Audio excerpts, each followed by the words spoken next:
Alright, hi and welcome back to our chemistry SPM channel. So untuk hari ini saya akan teruskan dengan merekod beberapa video yang melibatkan soalan objektif. So saya akan upload video melibatkan soalan objektif bagi bab-bab tingkatan 4 disusuli dengan bab-bab tingkatan 5 lah, untuk memudahkan pelajar form 4 dan form 5 untuk buat revision.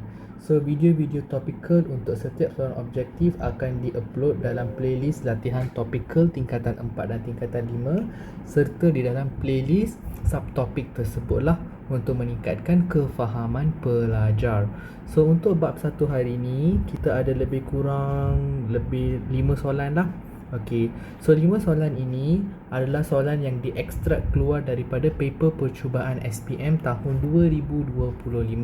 So saya akan mengajar anda semua cara untuk menjawab soalan-soalan tersebut dengan betul. Okey, so pertama, apakah langkah keempat dalam kaedah saintifik? Okey, so kaedah saintifik ini ada lebih kurang 12 langkah. So langkah yang keempat. Okey, so yang ini you boleh rujuk buku teks sebab ini konstruk mengingat. So bagi soalan-soalan mengingat seperti ini, you memang kena membaca and tahulah. Okey, so jawapannya adalah membuat hipotesis. Okey, mengumpul data tu kira kita kumpul data. So kita tak akan kumpul data dari awal. Mengumpul data ini step yang agak belakang lah. Okey, so you boleh buat nanti you buka you punya buku teks dan you boleh tulislah apakah 12 langkah kaedah saintifik itu. Sebab cara sebeginilah yang you boleh guna untuk menjawab soalan objektif. So untuk pengetahuan you, kaedah saintifik kita akan mula dengan membuat pemerhatian. So membuat pemerhatian ini merupakan kaedah pertama you. Okey, selepas you membuat pemerhatian, okey, kaedah pertama ataupun langkah pertama you lah. Okey, selepas membuat pemerhatian kita akan membuat inference. So membuat inference ini yang kedua, dan selepas membuat inference baru kita akan mengenal pasti masalah dan membuat hipotesis. Selepas membuat hipotesis baru kita akan kita akan mengenal pasti dulu pemboleh ubah. Apakah pemboleh ubah dimanipulasi, apa yang bergerak balas, apa yang dimalarkan.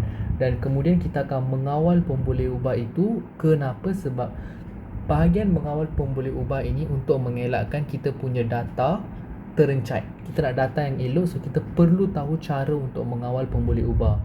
Dan baru kita akan merancang eksperimen, seterusnya mengumpul data, mentafsir data, membuat kesimpulan dan akhir sekali kita akan menulis laporan. So mengumpul data ini merupakan step ke 1, 2, 3, 4, 5, 6, 7, 8. Step ke-8 lah. Okay, so saya harap you boleh tulis lah setiap satu ini. Dah budak besar lah, so tak perlu saya nak tulis. You boleh cari and tulis in your textbook. Okay, so di manakah logam berat dan bahan toksik perlu disimpan? Oh, by the way, sorry. So untuk soalan nombor 1 ni, jawapan ni you boleh cari di muka surat 9 lah, in your textbook. Okay, page 9. Ya, okay. So di manakah logam berat dan bahan toksik perlu disimpan? Logam berat, highlight the word. Kalau saya kata logam berat dengan bahan toksik, benda ini you kena simpan di dalam bilik yang berkunci. Okay. Then how about botol gelap? Botol gelap ni you akan simpan bahan yang senang terurai. Okay, bahan yang senang terurai you akan simpan dalam A ni lah. Okay. And then how about yang B? Okay, minyak parafin. Okay, minyak parafin ini sebenarnya apa? Okay, minyak parafin ini kita akan simpan logam reaktif. Tapi soalan dia tanya logam berat. So ada beza antara logam reaktif dengan logam berat. Dan bilik yang berkunci. Okay, so bilik yang berkunci inilah tempat yang kita simpan logam berat dan bahan toksik. Okay, kiranya dia ada bekas khas. So kita akan letak dalam bekas khas tu, and bekas khas tu kita akan simpan dalam bilik yang berkunci. Tempat yang teduh bukan pilihan lah. So jawapan yang tepat adalah C. You boleh merujuk muka surat 15. Sama, ini pun konstruk mengingat. Okay, So saya pergi kepada soalan seterusnya. Di manakah logam reaktif seperti lithium, natrium dan kalium perlu disimpan? Nampak tak? Soalan atas ni dia repeat kat bawah. So jawapannya adalah minyak parafin. Bukan botol kaca, bukan tempat yang teduh, bukan bilik yang berkunci. Bilik yang berkunci hanya untuk, yes betul, logam berat. Okey. Logam berat dan bahan toksik. So kena ingatlah. Okey, benda ni dengan betul. Okey. Ni pun sama juga konstruk mengingat di muka surat 15. Page 15. Saya suka buat macam ni sebabnya nanti nak revise senang. Okey. Antara berikut yang manakah bukan merupakan simptom keracunan makanan? Keracunan mercury, maaf. Okey, so simptom keracunan mercury ni ada di page 17 in your textbook. Okey, kat sinilah. Okey, I tulis page 17. So kita ada banyak simptom. Antara simptomnya loya, batuk, muntah, cerit birik, sakit dada, sakit tekak, sesak nafas, sakit kepala, masalah penglihatan, peningkatan tekanan darah. So yang manakah bukan simptom?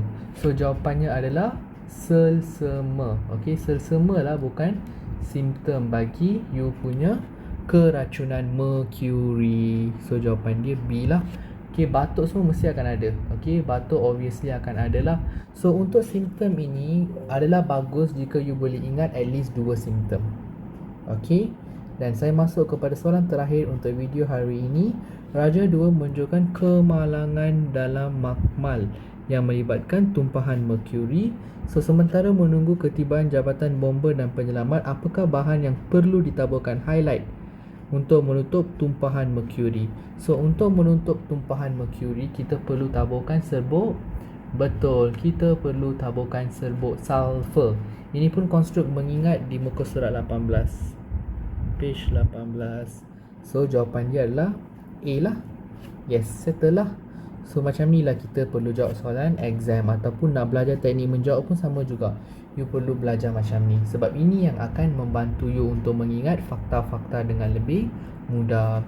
So settle untuk video bab ini. Saya akan jumpa you in a new video yang mana kita akan belajar untuk bab 2 lah. Untuk bab-bab akan datang yang ada banyak subtopik, yang ada banyak soalan, saya akan upload subtopik by subtopik.